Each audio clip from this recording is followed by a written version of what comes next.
there are some individuals who are very open about their diabetes. There are some individuals that are very private about their diabetes, and often what the diabetes team will do will address how do you talk about your diabetes with your peers.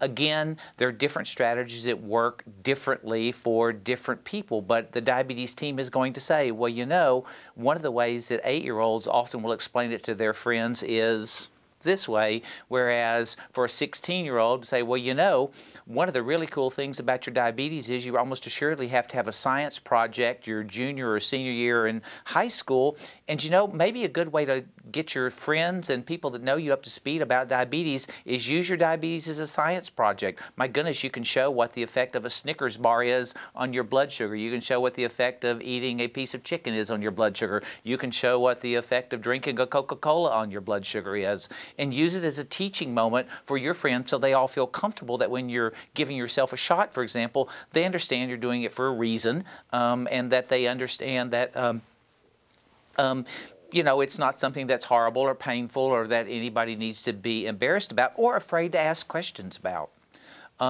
Another example that we deal with a lot is that when children are going off to college, where the parents are very anxious because the parents have always been around supervising, you know, their son or daughter in terms of management of diabetes, and now suddenly it's like, well, how is this going to work when my son or daughter lives in a dorm and nobody that lives in the dorm is going to know anything about diabetes, and what are the things that my son or daughter should tell his roommate versus the resident advisor.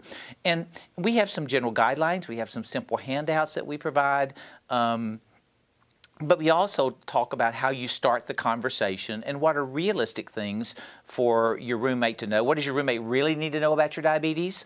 Do they need to know how to manage blood sugars? No, but they need to know that if you're acting goofy, at a minimum, they need to say, you probably need to check your blood sugar.